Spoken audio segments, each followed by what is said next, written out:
Hi everybody, it's Trisha the Knitting Lady.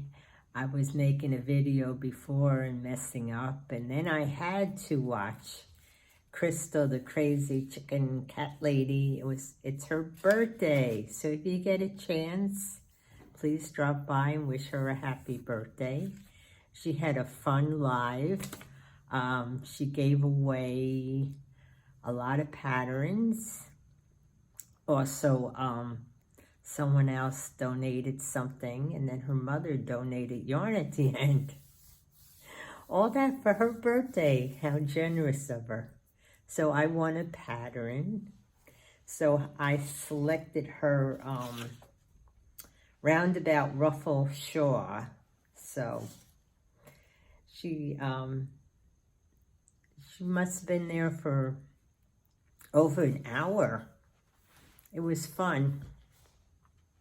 I'm going to have to figure out how to go live one of these days and do other things. I still can't get emojis right. Showing my age, huh? I was watching Lady Bird this afternoon, and I can't get with it. But my channel is not just all knitting and crocheting. And a lot of these channels, I don't know who they are. I really didn't start this channel just to do knitting, crocheting. I started as practice for stand-up comedy, because I used to do stand-up comedy. So one of these days, I'm going to get back to it.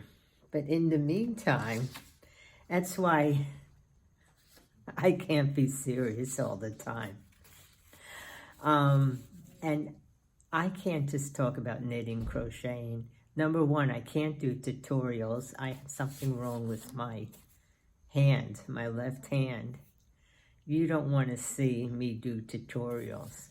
I can talk about yarn, but mostly I talk about travel. And I hear my neighbors now. I never hear them. So what can I talk to you about tonight? I'm not going to be on real long. And I went to Barnes & Noble yesterday. There's a Tanger Outlets here, and they have a small Barnes & Noble. And it's funny, I looked at the magazine section, and I always look at magazines. I don't always buy them because, to tell you the truth, I really have too many. But they had all just crochet magazines. I was really surprised. I mean, I crochet too, but usually it's the other way around. So it was just all crochet magazines. And they had I think a couple knitting, but mostly it was all crochet. I was surprised to see that. It's, like I said, it's a small Barnes & Noble. And I went to the craft section where they have the craft books. And they had a combination of crocheting and knitting, but not too many. So what else could I talk about? See, I had this all set, and now I'm throwing myself off. Well, it's June the 25th, a couple hours left. And today's birthday was Ricky Gervais. He was born 1961. Carly Simon was born 1945. And George Michael, it would have been his birthday. He was born 1963, but he died in 2016. Also, another sad note on this date, June 25th, 2009, Michael Jackson died at the age of 50 in Los Angeles, California. It's a shame he had drug issues.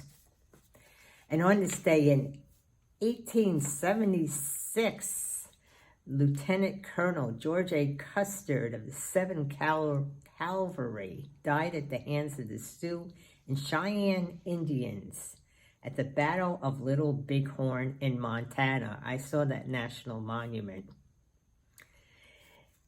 He was killed only 15 years after leaving West Point. He graduated last in his class at West Point. didn't do well as far as scholarly, but he did well in battle. He, like I said, he struggled in the classroom, but excelled in the battlefield. His scout, he had a scout with him. They didn't say which tribe the scout was from. He warned Custer about the oncoming battle.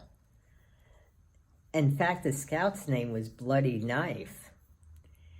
He told him there were not enough bullets to fight the Sioux and the Cheyennes, and Custer didn't listen to him.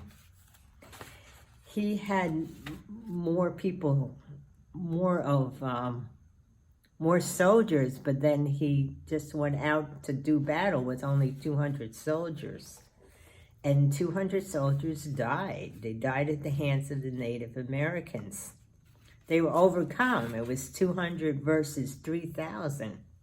So they were a little outnumbered. But among those 200 soldiers was Custer's nephew, his brother-in-law, and his 2 younger brothers. So I don't know if you've seen that movie, They Die With Their Boots On. It was old movies, Errol Flynn. They really were, it was really pitted against the Native Americans. They said that was the battle was not provoked. So they painted the Native Americans as the bad guys, when really, actually, the Native Americans were just defending their land. So it was provoked. And Custer didn't listen to warnings. So he was not the wonderful person that the movies made him out to be. Quite the opposite. I mean, it's a shame he died, but I mean, don't underestimate your enemy, or what you perceive to be your enemy.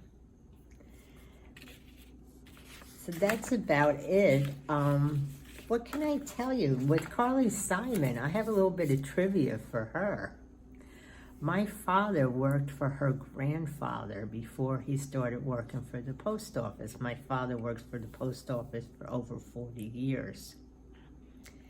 And her grandfather ran a business where they made artificial flowers and feathers. That was a big thing at the time, as far as fashion-wise. And my father always told the story of Mr. Simon complaining that his son did not want to go into that business. He wanted to go into the publishing business. And thus, Simon & Schuster was born. Because Simon's father was Richard Simon, who started Simon & Schuster. And I ran into Carly Simon when I worked for the railroad. They were doing a music video in Hoboken, in the terminal. I worked in the Hoboken terminal when I first started working for the railroad. Beautiful old terminal. And I went up to her and told her that story, and she remembered that. I mean, I didn't talk to her for very long, but she enjoyed hearing that. I remember her assistant said, "Don't bother Miss Carly, don't bother her." And she shooed her off and said, "No, she's just telling me a short story about my grandfather." Not that Carly Simon would remember me, but I wanted to tell her that story. You know, and that's about it, and there's nothing much else going on. It rained all day today. I ran out and got some things from Big Lots. It's amazing what you can find in Big Lots sometimes.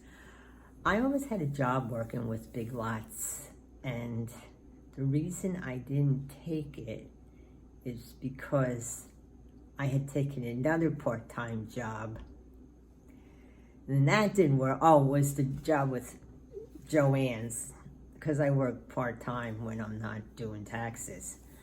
And that didn't work out at all. I mean, I think I've told you the story of Joann's. The worst people I've ever worked for. I only stayed there a week. They were just downright nasty. So I went back to Big Lots, but I can't blame them. I mean, I had told them I was going to take the job, then I changed my mind. So that was the story with that. But I have not gone into a Joann's since then. I should see if there's a Joann's around here. But this was the Joann's in Wilmington, North Carolina, and run by some really nasty people. I don't want to go more into it. I mean, for me to do that was a job. The people really have to be bad, you know? But then I hear stories how Joann's is, when they send out their packages, they're not very organized. I don't know. I haven't, there's too much competition. I usually go to Hobby Lobby or Michael's if I want to go to one of those stores. That's about it. I can't think of anything else. I hope everybody's having a good night, and I will talk to you again. Bye.